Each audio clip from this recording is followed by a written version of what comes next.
ముఖ్యంగా మన ఆత్మకూరు పట్టణానికి డ్రింకింగ్ వాటర్ సమస్య ఉంది. నేను పోయినసారి శాసనసభ్యునిగా ఉన్నప్పుడే 116 కోట్ల రూపాయలతో స్కీమ్ శాంక్షన్ చేయించుకొని తెచ్చుకొని పనులు మొదలుపెట్టినాం.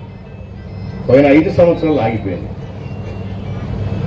ఇప్పుడు దాన్ని మళ్ళా రీఎస్టిమేషన్ వేస్తే 116 కోట్లది ఈరోజు 180 కోట్లు అవుతా ఉంది. ఎంత డబ్బు వేస్ట్ అమ్మా? ఎవరిది డబ్బు? ప్రజలదే కదా. ప్రజలకు సౌకర్యం కల్పించాలి. సేమ్ టైము అనవసరమైన వృధా అవుతా ఉంది కదా. పోయిన 5 సంవత్సరాలు వాళ్ళు పూర్తి చేసింటే ఇప్పుడు దాన్ని మళ్ళీ రీఎస్టిమేషన్ చేపిస్తున్నాం. మొత్తం నియోజకవర్గంలో ఎవరైతే మన మంత్రి గారు నారా లోకేష్ గారు పాదయాత్ర చేసినప్పుడు ప్రజలకు ఏదైతే మాట ఇచ్చినాడో ప్రతి ఇంటికి నీటి వసతి కుళాయి ఉండాలనే ఉద్దేశంతో ప్రామిస్ చేశాడో మొత్తం మన నియోజకవర్గమే కాదు రాష్ట్రం అంతా కూడా సర్వే చేయించడం జరిగింది. ప్రతి ఇంటికి కుళాయి ఉండాలనే ఉద్దేశంతోనే కేంద్ర ప్రభుత్వ సహకారంతో జల్ జీవన్ మిషన్ అనే ఒక కార్యక్రమం ఈ దళితులు చేసే పనికి ఆ స్కీమే క్యాన్సిల్ అయ్యే పరిస్థితికి వస్తే మళ్ళీ ముఖ్యమంత్రి గారు కేంద్రాన్ని ఒప్పించుకొని మళ్ళీ 4 ఏళ్లకు దాన్ని టైం ఎక్స్టెన్షన్ చేయించుకొని కేంద్రం నుంచి వచ్చే సహకారాన్ని ఉపయోగించుకొని ప్రతి ఇంటికి నీళ్లు ఉండాలనే ఉద్దేశంతోనే మళ్ళీ ఇప్పుడు మొత్తం రీసర్వే జరుగుతోంది. మన నియోజకవర్గం కూడా జరిగింది. ఇంకా అక్కడక్కడ కూడా చిన్న యాడ్ చేసేట్టు ఉంటాయి. ఇవన్నీ కంప్లీట్ అయ్యి ఎస్టిమేషన్స్ అన్ని తయారై టెండర్ రూపం దాల్చడానికి కొంచెం టైం పడుతుంది. ఎందుకంటే ఈ మహానుభావులు చేసిపోయిన పనికి అంటే నేను చెప్పేది ఇవి మీకోసమే కదా.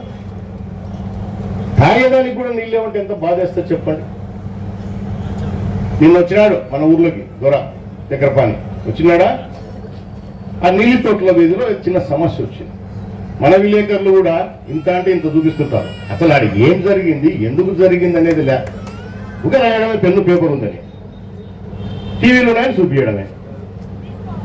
ఏం జరిగింది అనేది వాస్తవం తెలుసుకొని మీడియా ఎంతో అవసరం, మనకు చాలా అవసరం. ఎందుకంటే ప్రజలకున్న సమస్యల్లో తీసుకొస్తుంది బయటికి. అది మేము రెక్టిఫై చేసుకోవాలి. కానీ లేని విషయాలలో కూడా రాసేస్తే ఎట్లా? మాకు కూడా బాధేస్తుంది కదా. కానీ మేమేమన్నా దాని మీద నిర్లక్ష్యం ఏమైనా చూపించామా? ఇమ్మీడియట్గా నీళ్ళతోట్ల వీధిలో ఒక సమస్య వచ్చింది.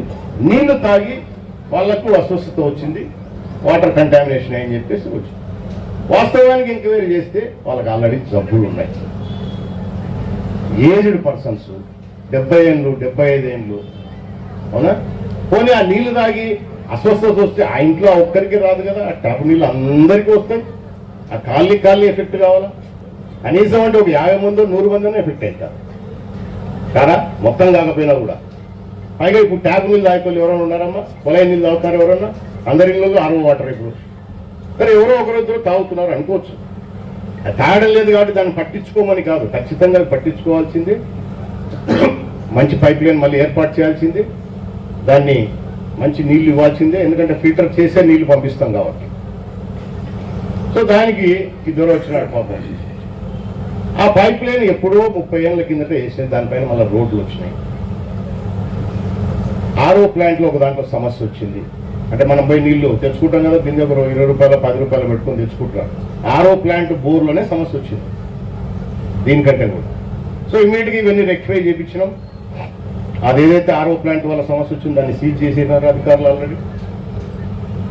ఎన్ని ఆర్ఓ ప్లాంట్లు ఉన్నాయి అన్ని కూడా చెక్ చేయడం జరిగింది. పైప్ లైన్లు కూడా ఎక్కడైతే ప్రాబ్లం ఉందో అవన్నీ కూడా రెక్టిఫై చేసి పైప్ లైన్ కూడా వేయడం జరుగుతూ ఉంది. వచ్చినాడు, మాట్లాడినాడు, పోతాడు.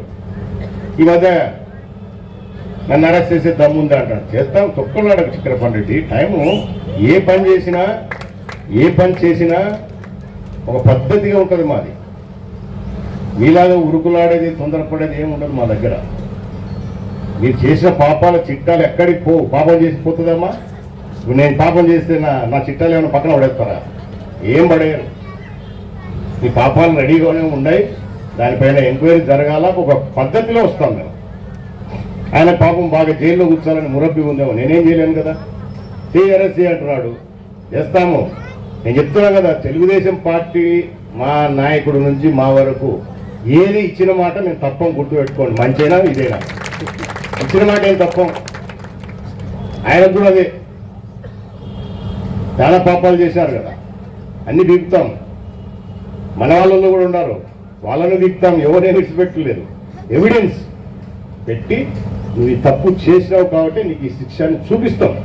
లేకపోతే మళ్ళీ నువ్వు వీళ్ళు పెద్ద డ్రామా ఆర్టిస్టులు అవునా, బాబా మాకు వీళ్ళ ప్రభుత్వం వస్తేనే అన్యాయం చేస్తున్నారు, ప్రతిపక్షాన్ని నోరు నొక్కుతున్నారు, మమ్మల్ని సతాయిస్తున్నారు, ఈ ఏడుపులు మొదలైతాయి.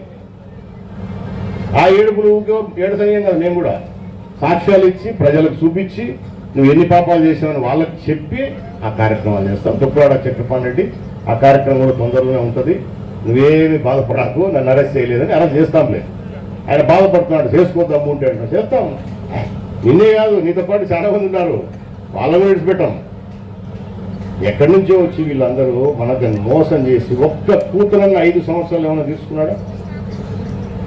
ఎందుకు నువ్వు అది దాని గురించి ఎప్పుడైనా మాట్లాడతారా? ఆత్మకూరుకి ఎందుకు నువ్వు డ్రింకింగ్ వాటర్ ఇవ్వలేకపోయినావు? 5 ఏళ్లలో ఎందుకు ఇవ్వలేకపోయినావు? సిద్ధాపురం కింద వ్యవసాయానికి రైతులకు మనం 25,000 ఎకరాలకు సిద్ధాపురం తయారు చేసేసి మేము మన ప్రభుత్వంలో పోయినసారి రైతులకు నీళ్ళు ఇస్తే ఇంకా కొన్ని చిన్న చిన్న పనులు పెండింగ్ ఉన్నాయి కాలువలు, ఎందుకు చేయలేకపోయినావు? మీరు కూడా అడగాలి కదా. ఈరోజు పవిత్రమైన రంజాన్ దినాలు జరుగుతూ ఉన్నాయి అవునా, అందరికీ మీకు అందరికీ కూడా శుభాకాంక్షలు. ఈరోజు మా మహిళలు, ముస్లిం మహిళలు ఉన్నారు, ముస్లిం నాయకులు ఉన్నారు, కార్యకర్తలు ఉన్నారు. ఏమ్మా మన ఊళ్ళో షాదీఖానా ఎట్లుందో పోయి చూసినారా? ఏం తల్లి షాదీఖానా ఎట్లుందో పోయి చూసినారా? మా చైర్మన్ గారు కూడా పక్కన ఎంత అధ్వానంగా ఉంది చూసినారా? పోయి 2 కోట్ల రూపాయలను తీసుకొచ్చి దాన్ని శాంక్షన్ చేసి పనులు మొదలు పెట్టిస్తే నీ ప్రభుత్వం మారింది, వచ్చినావు పూర్తి చేసినావా? అరకొర పైన రేకులు వేసేసి దాంట్లో ఇప్పుడు ఎవడన్నా పెళ్లి చేసుకునే పరిస్థితి ఉందా? ఒక రూమ్ ఉందా? ఆడపిల్లోడికి మగ పిల్లోడికి రూములు ఉండాలా? పెళ్లికి అటువైపు ఇటువైపు వాళ్ళు వస్తే ఒక రూమ్ ఉందా? కనీసం కుళాయిందా చూపించండి నాకు. టాయిలెట్స్ ఉన్నాయా? ఇవి మాట్లాడరే. మనం కూడా అడగాలి కదా. ప్రజలు ఊగిడ్చేది లేదా అది లేదని వేస్తే అయిపోతుందా? మెట్టుతో కొడతారు వేసి ఊగిడ్చి పెట్టను. నేను అవన్నీ చేస్తా, పూర్తి చేస్తా. మళ్ళీ చూడండి, గుర్తుపెట్టుకో. ఏదైతే పనులు మిగిలిపోయినాయో అవన్నీ పూర్తి చేస్తాను. ఏవైతే మళ్ళీ చేస్తామని మళ్ళీ మాట ఇచ్చానో అవి కూడా చేస్తాను.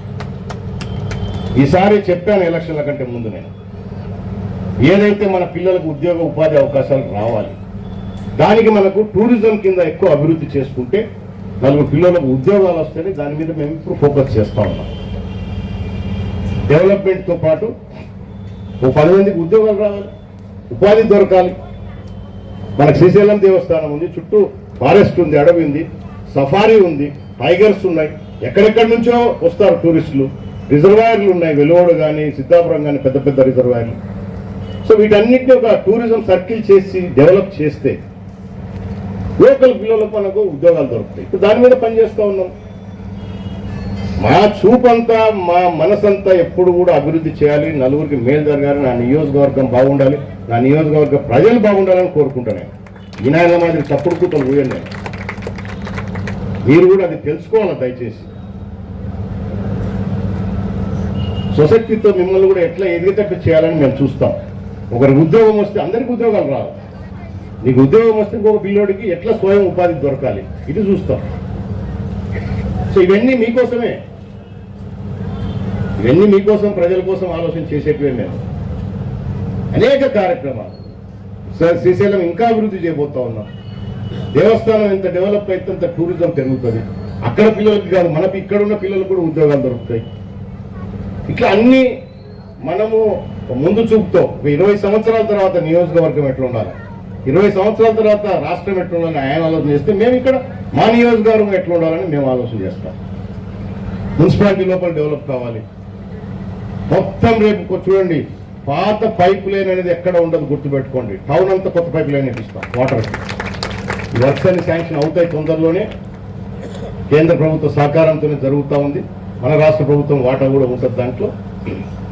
అన్ని గ్రామాలు, మున్సిపాలిటీతో పాటు అన్ని గ్రామాలకు కూడా ఎక్కడ కూడా మంచినీళ్ళు అనేది ఇబ్బంది లేకుండా చేసే బాధ్యత మాది. ఖచ్చితంగా చేసి తీరుతాం 2-3 సంవత్సరాల్లో, గుర్తుపెడతాం. అలాగే రాజధాని కూడా నిర్మాణం చేపట్టబోతా ఉన్నాం. ఈ టర్ములోనే ఖచ్చితంగా మన రాజధానిని పూర్తి చేసి తీరుతాం, గుర్తుపెట్టుకోండి. మనకు దరిద్రం, నీ రాజధాని ఏదిరా అంటే కూడా చెప్పుకోలేని పరిస్థితి వచ్చేసి గత 5 సంవత్సరాల్లో సర్వనాశనం లేపెట్టినాడు. ఎంత విచిత్రమైన దుర్మార్గులు అంటే వీళ్ళు. గతంలో చంద్రబాబు నాయుడు గారు మన ప్రభుత్వం ఉన్నప్పుడు రాజధానిని డెవలప్ చేయాలని అక్కడి నుంచి రైతులు ఉచితంగా ఇచ్చిన భూములు అమ్మాలి, డెవలప్మెంట్ చేసి మళ్ళీ వాళ్ళకు కొంత భాగం ఇస్తాం. ఎక్కడ చరిత్రలో రాష్ట్రం కాదు, దేశం కాదు, ప్రపంచంలో ఎక్కడా లేనట్టు వినూత్నమైన ఆలోచన అది. మామూలుగా ప్రభుత్వం ఏదైనా డెవలప్ చేయాలంటే వారికి రైతుకు డబ్బు ఇచ్చి కొనాలి, వాళ్ళ భూమి కావాలంటే. అటువంటిది రైతులను ఒప్పించి డెవలప్ చేసినాక మీకు కొంత భూమి ఇస్తామని చంద్రబాబు చెప్తే అక్కడ రైతులు ఒప్పుకొని 33,000 ఎకరాలు ఇస్తే ఈ దరిద్రుడు నాశనం లేపెట్టినాడు. రోడ్లు వేపించారు, రోడ్లు తీసి కంకరెత్తుకపోయినారన్న చూడండి. రాజధాని క్యాపిటల్లో రోడ్లు వేస్తే రోడ్లు పీకేసి కంకరెత్తుకపోయినారు. మళ్ళీ వేయాలి ఇప్పుడు అవన్నీ.